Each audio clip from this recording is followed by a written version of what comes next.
Hi, this is Dr. Fox, and let's talk about heart basics. In this video, we'll discuss the three layers of the heart, their features and functions. We'll also discuss the four chambers of the heart and how they connect to other parts of the body via vasculature. I'll diagram the flow of blood to, through, and away from each side of the heart, and we'll discuss the heart valves and their functions.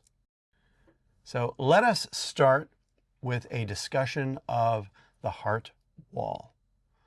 For our purposes, there are three major constituents: the epicardium, the myocardium, and the endocardium. The epicardium, if you recall, is the visceral layer of the serous pericardium. It is the layer that is immediately deep to the pericardial cavity, and just deep to the epicardium is the subserosal or epicardial adipose tissue. It's through this very tiny layer that the coronary arteries and cardiac veins make their way around to serve the heart.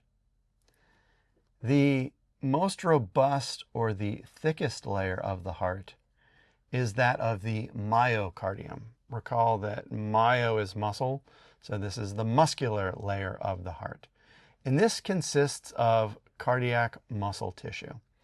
Cardiac muscle tissue, if you recall, is ever working complements of aerobic cellular respiration.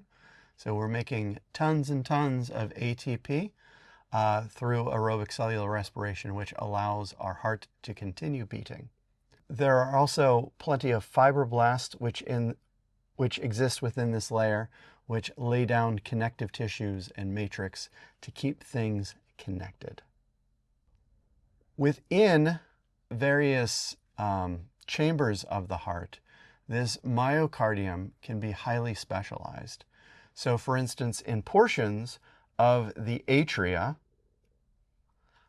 the myocardium is organized into ridges, which we refer to as pectinate muscles. Whereas in the ventricles, the myocardium can be organized into very thick and robust beams, which are the trabeculae carni, which translated means meaty beams. The trabeculae carni tend to be thicker within the left ventricle.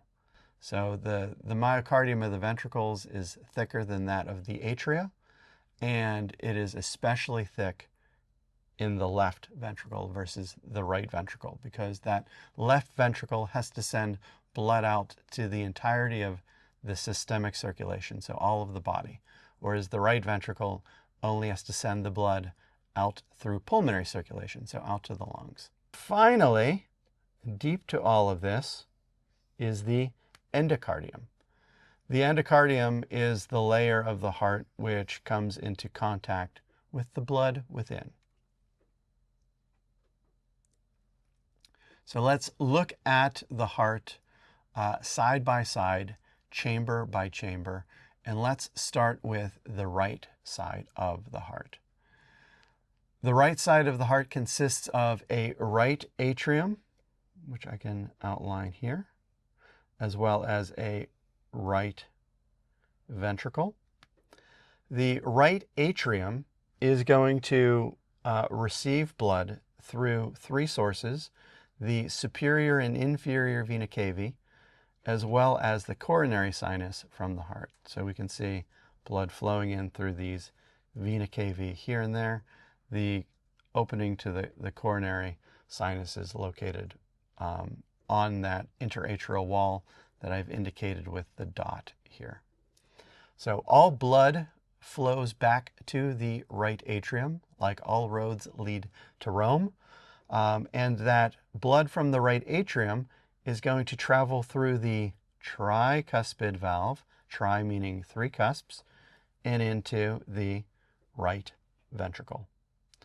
Right ventricle is going to pump that blood when it contracts up through the pulmonary semilunar valve, through the pulmonary trunk, and that divides into the pulmonary arteries, which go to the right and left lungs. So, blood from the body via the vena cava, through the right atrium, through the tricuspid valve, through the right ventricle, through the pulmonary valve, pulmonary trunk, pulmonary arteries, to lungs. Now let's look at the left side of the heart. The left side of the heart consists of a left atrium, most of which is obscured here because it's more posteriorly oriented. The left atrium receives highly oxygenated blood from the lungs via the pulmonary veins. So that's interesting. Veins carrying richly oxygenated blood. So there are 4 pulmonary veins that are feeding into this left atrium. Blood from the left atrium travels through the bicuspid valve, bi meaning 2 because there are 2 cusps, into the left ventricle, where blood is squeezed out during systole through the aortic valve into the aorta and out to all of systemic circulation to serve the body with blood. The blood from systemic circulation is then returned again through the vena cava. So the cycle continues on and on. Let's take a look at the heart valves. Heart valves are an important constituent of the heart because they prevent the retrograde flow of blood, or blood from traveling backwards through the heart. We always want blood to flow unidirectionally, ever forward. So there are 2 types of heart valves. There are atrioventricular valves, or AV valves, which sit between the atria and the ventricles. And then there are semilunar valves. Semilunar valves sit at the beginning of the vessels that leave the heart. So on this illustration here on the right, we can see here is the posterior portion of the heart. Here is the anterior. We have the atria removed here. And so on the right-hand side, we can see the tricuspid valve. It's 1 cusp, 2 cusp, 3 cusp. And on the left-hand side, we can see the mitral valve. That's 1 cusp there, and that's the other cusp there. So that mitral valve is the same thing as the bicuspid valve. So these are going to prevent blood from regurgitating from the ventricles back into the atria. So that's what the atrioventricular valves do. That blood should be moving forward. So when the heart contracts, we want blood flowing through our pulmonary trunk and ascending aorta. And nestled within those 2 vessels are the semilunar valves. Within the pulmonary trunk, we have the pulmonary valve, or the pulmonary semilunar valve. And within the aorta, we have the aortic valve, or the aortic semilunar valve. These valves also prevent the retrograde flow of blood from the pulmonary trunk and aorta back into the ventricles. Like I said, ever forward with blood. When blood begins to flow retrograde is when the heart is going to experience issues.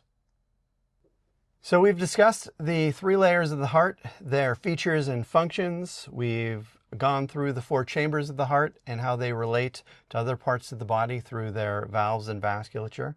We've also diagrammed the flow of blood to, through, and away from each side of the heart, and discussed the heart valves and their functions.